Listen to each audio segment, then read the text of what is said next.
My name is Alana. I'm 21. On Thursday, October 12th at 6:47 p.m., I was standing in the doorway of our family home in Santa Fe, New Mexico, holding my abdomen where they'd removed my spleen exactly 38 hours earlier, and my sister Vera screamed in my face, "What time is it that you're only getting home now? Stop pretending and go make dinner right now."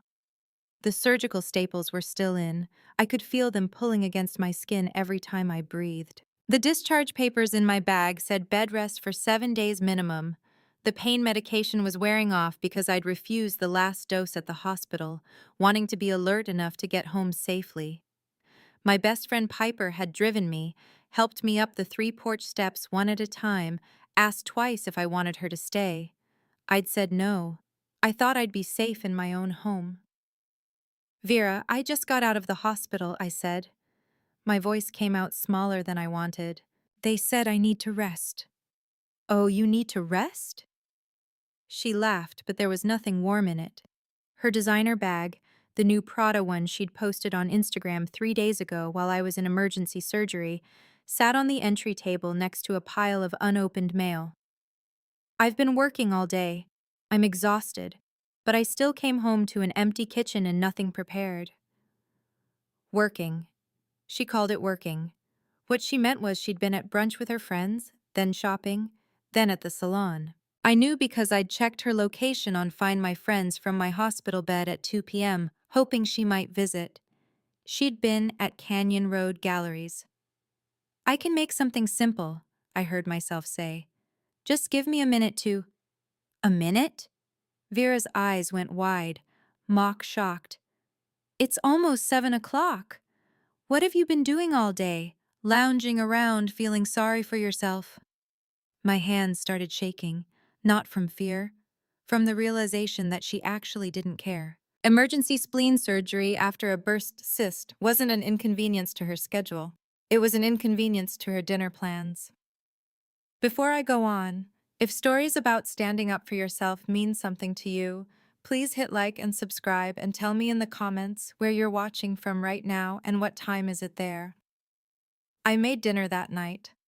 Vera wanted chicken piccata with roasted vegetables and garlic bread. It took me 87 minutes. I had to sit down 4 times because the room kept tilting.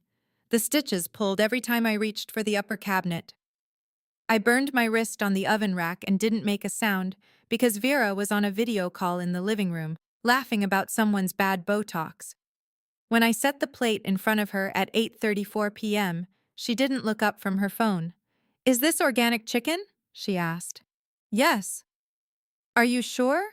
Because last time you said it was organic and it wasn't." I hadn't cooked anything last time.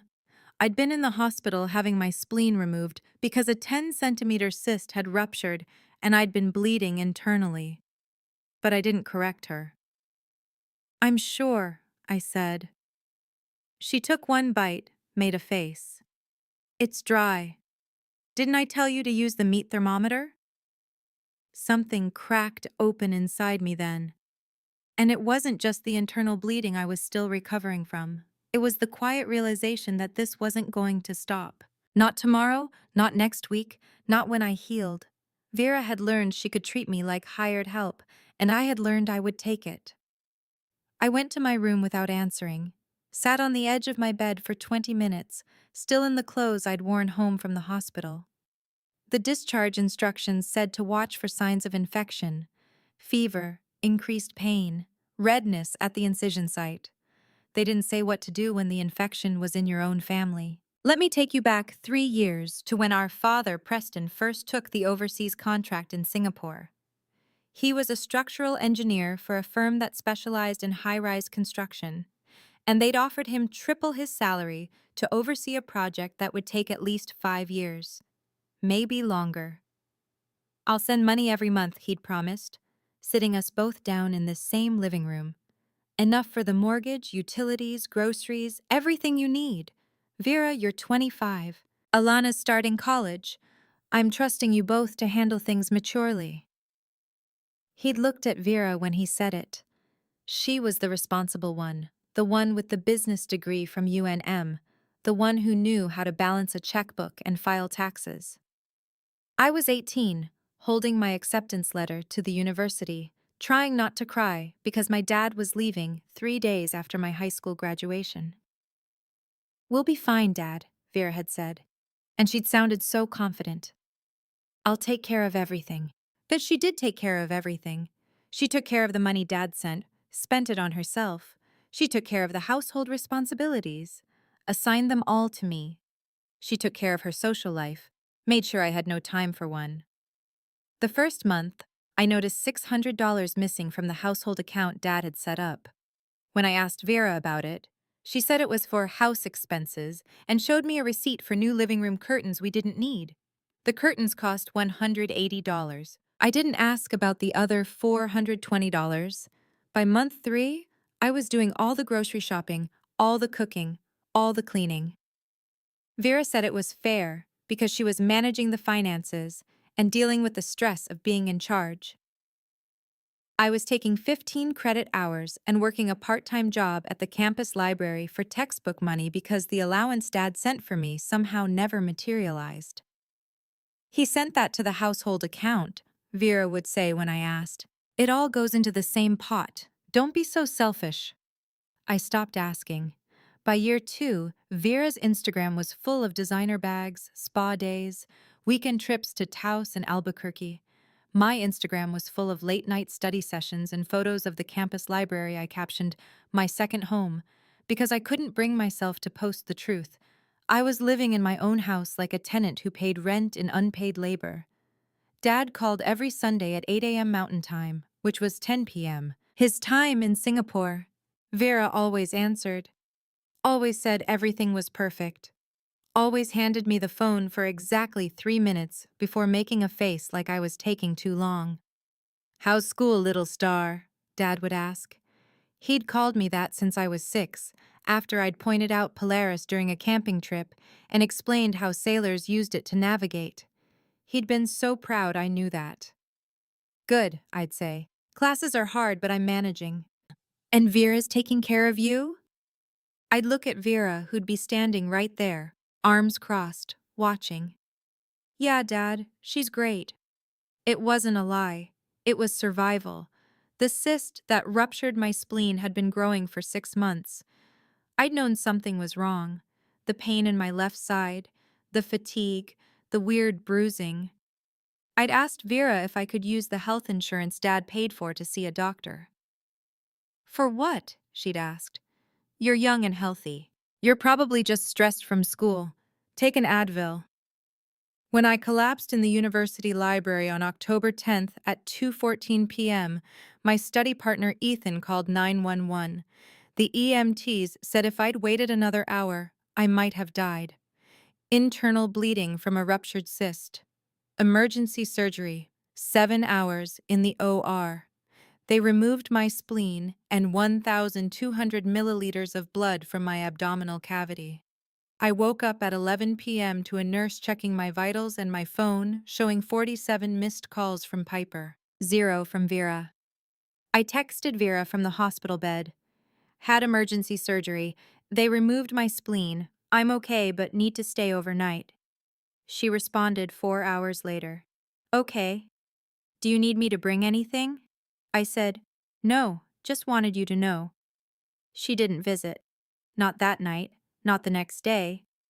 When I was discharged on Thursday afternoon, Piper picked me up because Vera texted, "Sorry, stuck in meetings. Can you get a ride?" And now, 3 days post-surgery, I was scrubbing the kitchen at 9:30 p.m. because Vera had declared the dishes sitting too long, and if I didn't clean up my mess immediately, she'd start throwing things away to teach me responsibility. My phone buzzed. "Piper, you okay? You didn't text me back?" I'd forgotten to respond to her earlier message. I typed, "Sorry, fell asleep, I'm fine." Piper, "You sure I can come over?" Me, "I'm sure. Talk tomorrow." I wasn't fine. I was standing at the sink with surgical staples in my abdomen, washing dishes at 9:47 p.m., and trying not to think about the fact that my sister had spent $340 on a facial the day I had emergency surgery. I knew because I'd seen the charge on the household account I still had access to from when Dad first set it up. $340 for a facial, $0 for a hospital visit. The next morning, I woke up at 6:15 a.m. to a text from Vera. Need you to meal prep for the week. I have people coming over Saturday, and the house is a disaster. Handle it. I looked at my phone for a long time. Then I got up, took my pain medication, and started making overnight oats in mason jars, because Vera had declared herself on a health kick after spending $200 on a wellness retreat the previous weekend. At 7:30 a.m., my phone rang. Dad. I almost didn't answer, but Sunday calls were sacred, and missing one meant questions I didn't want to answer. Morning, little star, he said, and I could hear the smile in his voice. It's late here, but I wanted to catch you before your day got busy. How's everything? I looked at the row of mason jars I'd prepared while my surgical site burned. Good, Dad. School's intense, but I'm keeping up. And Vera? She's great, taking good care of everything. There was a pause. You sound tired. Just early. Haven't had coffee yet. Another pause. Your birthday's coming up, 22. I can't believe it. 2 more weeks, I said. I'm sorry I can't be there, but I'm sending something special. Should arrive by Friday. You don't have to do that, Dad. I want to. You're my little star. Always. I hung up and stared at the mason jars. Then I threw up in the kitchen sink from the pain medication on an empty stomach. Vera walked in at 8:02 a.m., took one look at me and said, If you're sick, stay away from the food. I didn't tell her I was sick from pain medication for surgery she hadn't acknowledged. I just nodded and went back to my room. That week, I went to 3 classes, cooked 9 meals, did 4 loads of laundry, scrubbed 2 bathrooms, and wrote a 15-page paper on existentialism in modern literature. I also slept an average of 4 hours a night because the pain woke me up every time I rolled over. On Saturday, Vera's friends arrived at 2 p.m. for what she'd called a small gathering. And there were 12 of them. They took over the living room, drank the wine I'd been told to buy, $380 total, and left makeup stains on the decorative pillows I'd been told to fluff. I stayed in my room, trying to study for my sociology midterm, listening to them laugh about vacation plans and boyfriend drama and someone's promotion. At 4:47 p.m., Vera knocked, opened the door without waiting for an answer. We need more cheese and crackers, she said. I set out 3 trays, I said. Well, they're gone. Run to the store. I looked at her. Vera, I'm studying, and I'm still recovering. Oh my God, you're still milking that? She rolled her eyes. It's been a week. You're fine. Stop being dramatic and go to the store.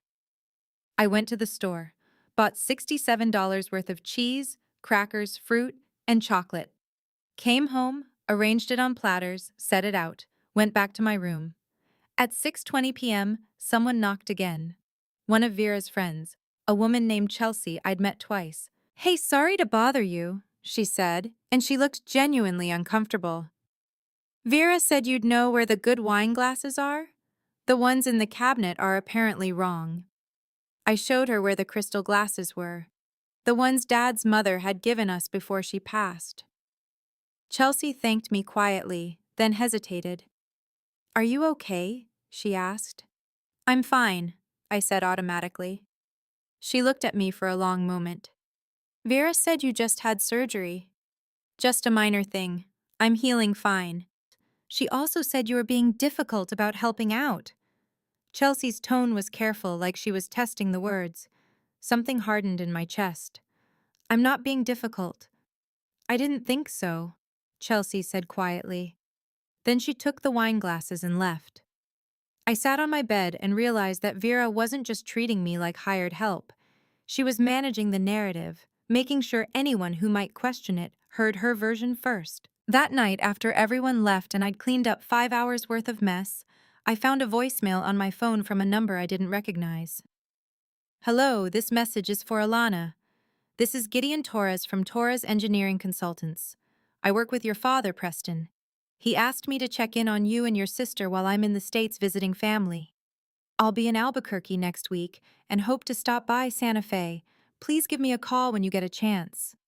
I stared at the phone. Dad had mentioned Gideon before, his trusted colleague, someone who'd worked with him for 15 years.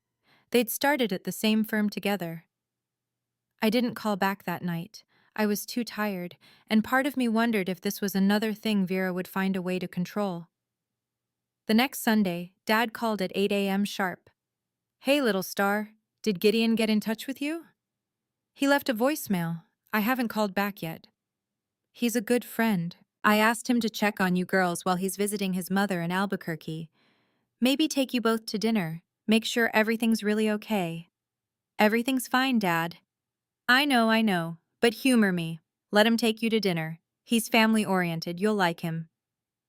I agreed because it was easier than explaining why the idea of someone seeing our actual life made my stomach hurt. I called Gideon that afternoon. He answered on the second ring, his voice warm and professional. "Alana, thank you for calling back. Your father speaks about you constantly. He's very proud."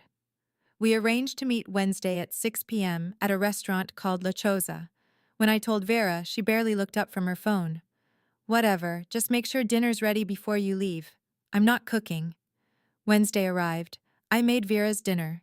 Chicken enchiladas, Spanish rice, refried beans. Set it in the oven on warm. Left at 5:40 p.m. to meet a man who might finally see what I'd been too scared to say. Gideon was in his late 50s with kind eyes and a firm handshake.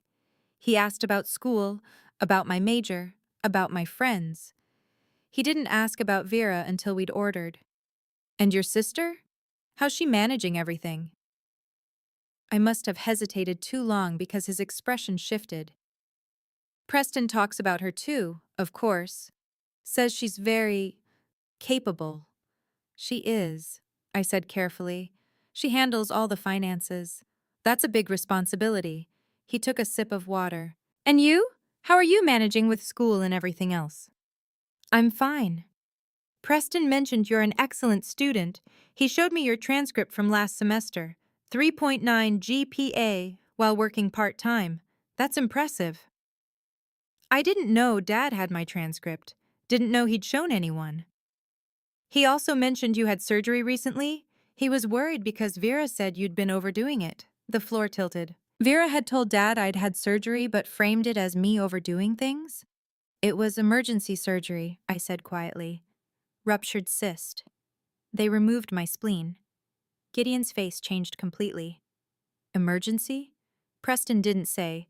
He said you'd had a procedure and were recovering fine. "I am recovering fine." "When was this?"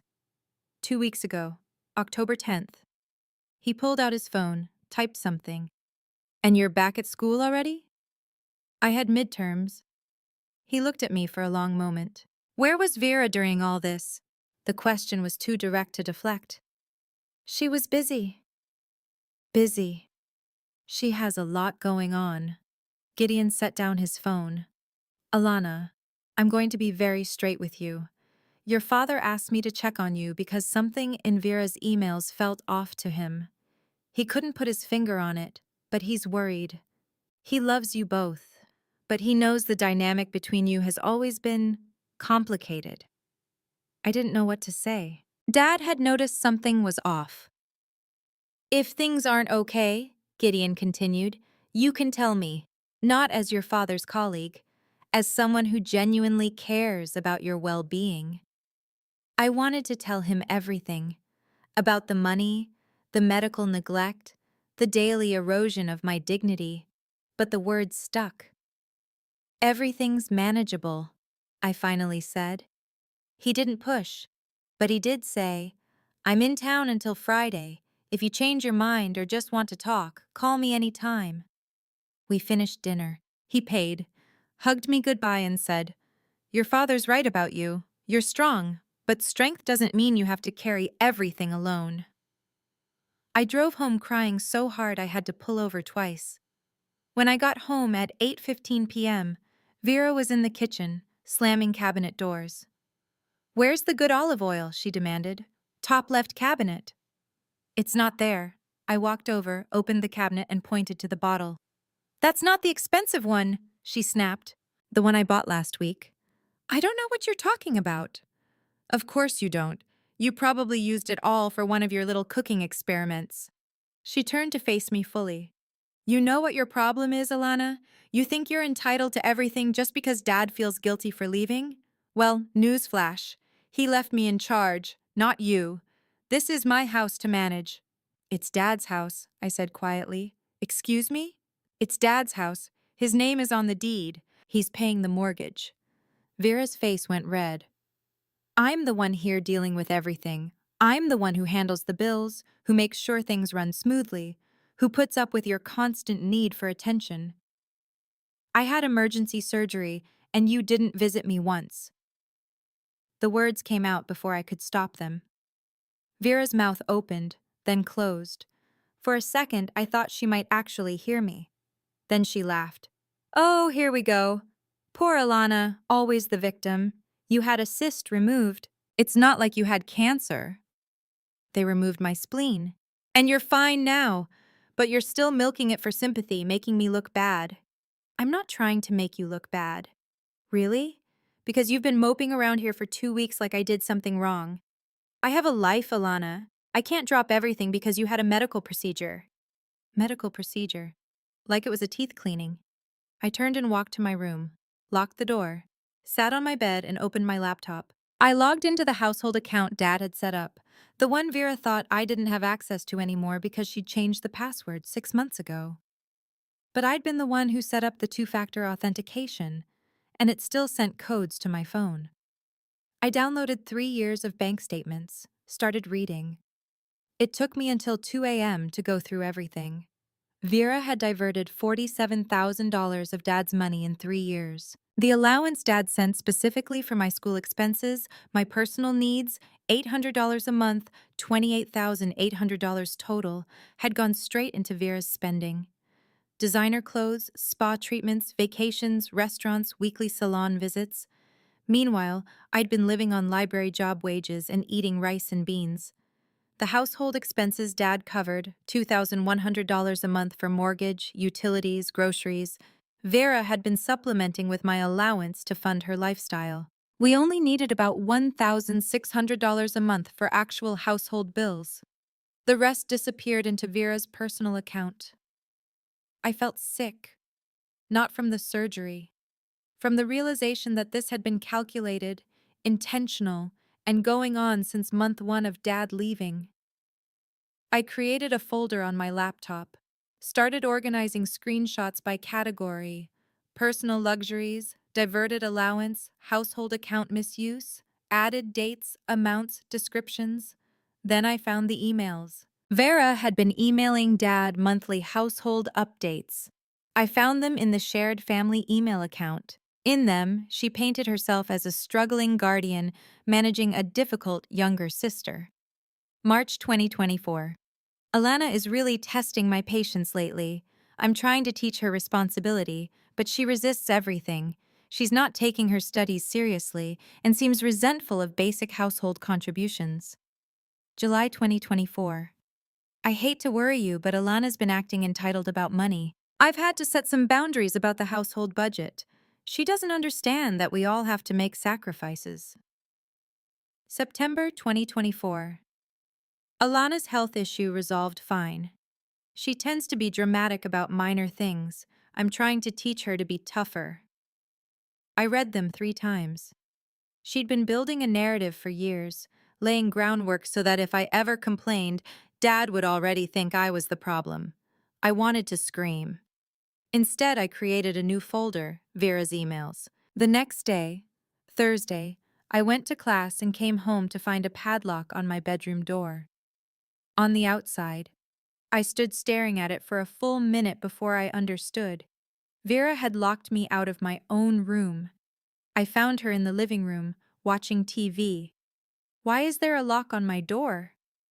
I need you to start paying rent, she said without looking up. You're 21. You should be contributing. $400 a month, due at the beginning of each month. Until you pay, you don't get access. Vera, all my things are in there. My laptop, my textbooks. Then you'll pay. I don't have $400 right now. My library job pays $320 every 2 weeks. Figure it out. Get a better job. Ask your friends, I don't care. But until you pay, you sleep on the couch. She said it so casually, like she was discussing the weather. Dad's money is supposed to cover housing, I said. Dad's money covers the house, not your personal space. If you want a bedroom, pay for it like an adult. Where am I supposed to get $400 by tomorrow? Not my problem. I slept on the couch that night, and the next night, and the night after that. Wore the same clothes for 3 days because everything else was locked in my room. Used Piper's shower, borrowed her laptop for homework, ate meals at her apartment, because Vera said if I wasn't contributing, I didn't get to use her groceries. By Sunday morning, I was done. Done pretending, done protecting her, done being silent. When Dad called at 8 a.m., Vera answered like always. Everything's great, Dad. We're managing wonderfully. Here, talk to Alana. She handed me the phone, stood right there, arms crossed, like always. But this time, I didn't care. Hey, Dad. Little star, how are you?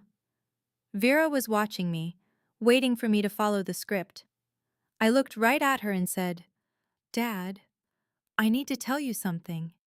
Vera locked me out of my bedroom 4 days ago and is demanding $400 rent. I've been sleeping on the couch. Vera's face went white. What? Dad's voice sharpened. What are you talking about? She put a padlock on my door Thursday, said I need to pay rent or I can't access my room. She's also been using the money you send for me, the $800 a month for my expenses, on herself, for 3 years. Alana, that's not… Vera started. I have bank statements, I continued. Screenshots of the household account. Emails she sent you lying about me. And she didn't visit me once after my emergency surgery, not once. Dead silence on the line. Then Dad's voice, low and careful. Put me on speaker. Now. I did. Vera, Dad said, is this true? Dad, she's exaggerating everything. She's been impossible to deal with, and I've been trying to teach her responsibility. Is there a lock on her bedroom door? Pause. Yes, but… Did you take the allowance I sent for her expenses?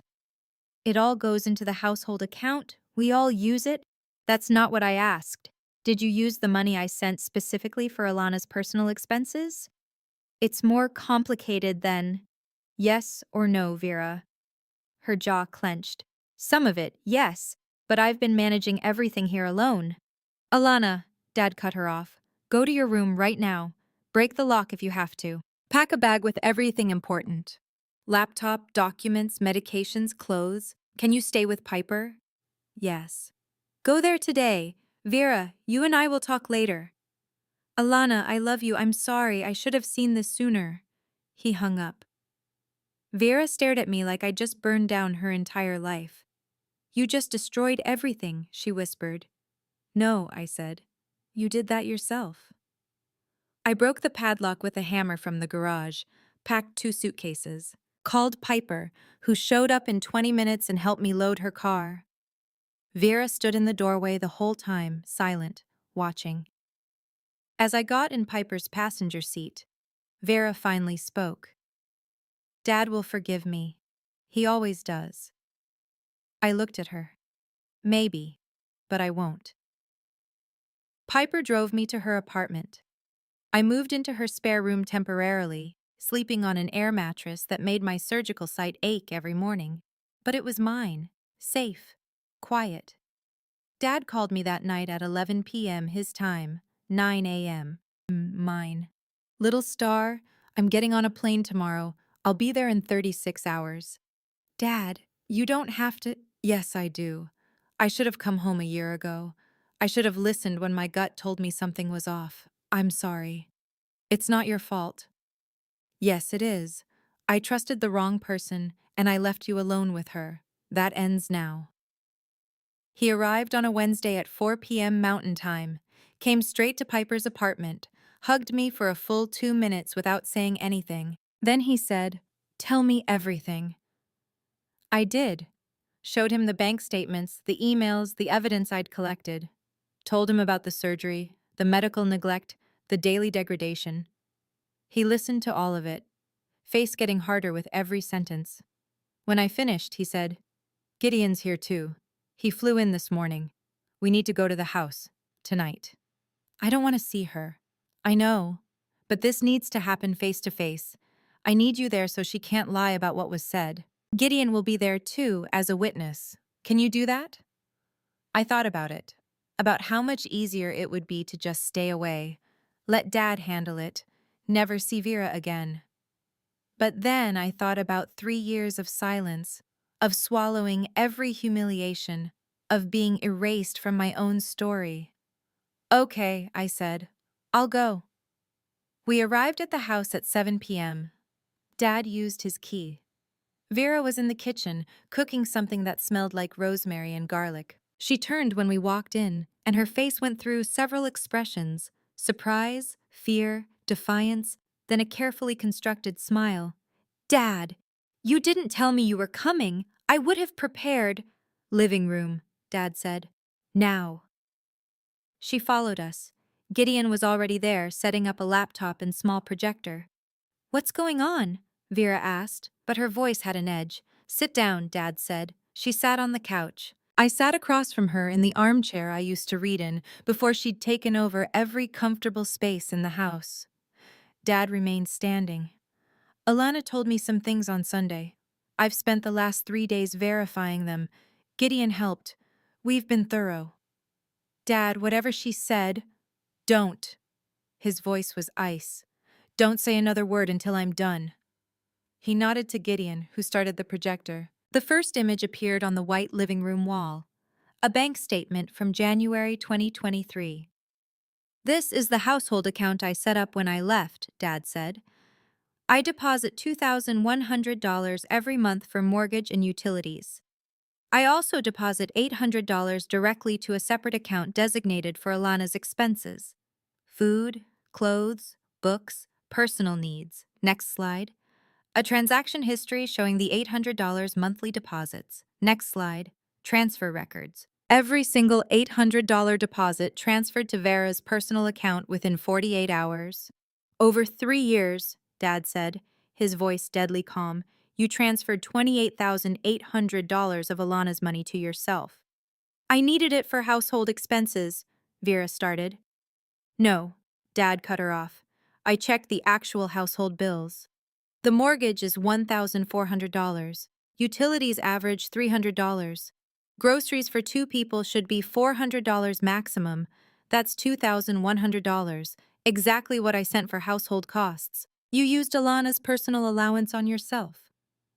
Next slide. Screenshots from Vera's Instagram and credit card statements side by side. Designer bag, $2,400. Spa weekend, $1,100. Vacation to Cabo, $3,200. "While Alana was working part-time at the library for $320 every 2 weeks," Dad continued, "you were spending thousands on luxuries." Vera's face was flushed. "I deserved some comfort. I was here alone managing everything." "Managing what?" Dad's voice rose. "Because from what I can see, Alana was doing all the actual household work. Cooking, cleaning, shopping." Next slide.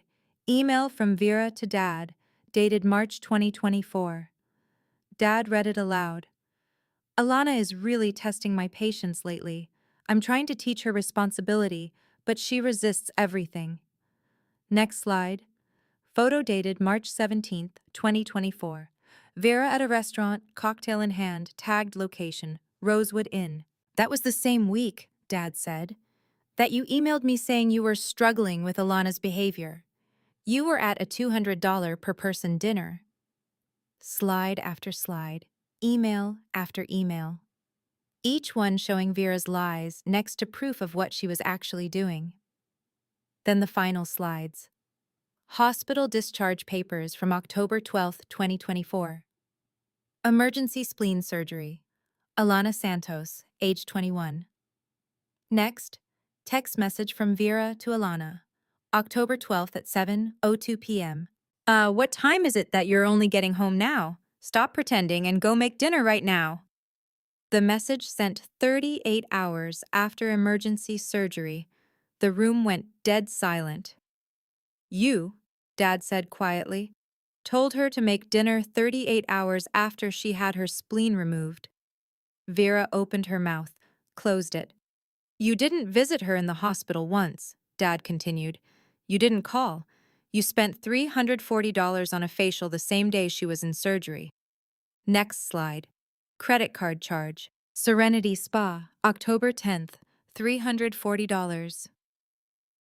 And when I asked how she was recovering, Dad said, and his voice cracked slightly, you told me she was overdoing things and being dramatic. You made it sound like she'd had a minor procedure and was milking it. I didn't know it was that serious, Vera said, and now she was crying. She didn't tell me. She texted you from the hospital bed. Dad pulled out his phone, showed his screen. Alana forwarded me the conversation. Had emergency surgery. They removed my spleen. I'm okay, but need to stay overnight. You said, okay. Do you need me to bring anything? She said no. You never came. Vera was sobbing now. I was scared. I didn't know what to do. You knew how to go to the spa, Dad said flatly. You knew how to demand she cook dinner the day she came home. You knew how to lock her out of her own bedroom and demand rent. That was to teach her responsibility. By making her sleep on the couch for 4 days while recovering from major surgery, Gideon spoke for the first time. Mr. Santos, I have the neighbor statements you requested. Dad nodded. Our neighbor, Mrs. Chen, has lived next door for 12 years. I asked her what she'd observed. Gideon read from a printed statement. I've watched Alana carry groceries, take out trash, mow the lawn in summer heat. I've seen her studying on the porch at midnight because Vera had friends over making noise. Last month I saw her come home from the hospital moving very slowly, and 2 hours later she was taking out trash. I asked if she was okay and she said she'd just had surgery. I offered to help and she said her sister would be upset if she bothered anyone. That broke my heart. Vera was full-on weeping. I never wanted. Yes, you did, Dad said. You wanted the money, the freedom, the control. You wanted to be in charge without the responsibility. You wanted to be the golden child while turning your sister into unpaid help. He pulled out a folder from his briefcase. These are the property documents for this house. As of this morning, I've transferred full ownership to Alana. Her name is on the deed. Vera's head snapped up. What? This is Alana's house now. I've also revised my will. You are removed as a beneficiary. Everything goes to Alana. Dad, you can't. I can, and I have. You have until the end of the month to find other housing. After that, you'll be trespassing on Alana's property. Where am I supposed to go? That's not my concern anymore. You're 28 years old with a business degree. Figure it out the way you expected Alana to figure out how to pay rent while being a full-time student recovering from surgery. Vera turned to me, mascara running down her face. Alana, please. I'm your sister. I made mistakes, but I'm family. I looked at her, really looked at her.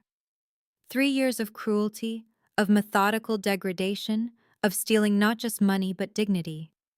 You stopped being my sister, I said quietly, the day you chose money over my life. I didn't know you could have died. You didn't care enough to find out. She reached for me. I stepped back. Dad spoke again. One more thing. I'm cutting off your access to all accounts immediately. Credit cards, household account, everything. You have whatever's in your personal checking, that's it. How am I supposed to live? Get a job, Dad said, like your sister had to while you spent her money. He turned to me. Little star, let's go. We left her there, crying in the living room of the house that was now mine. 2 weeks later, Vera moved out.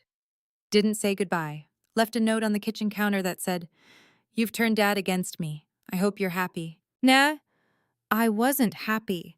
I was relieved. There's a difference. Dad stayed for a month, helping me settle back in.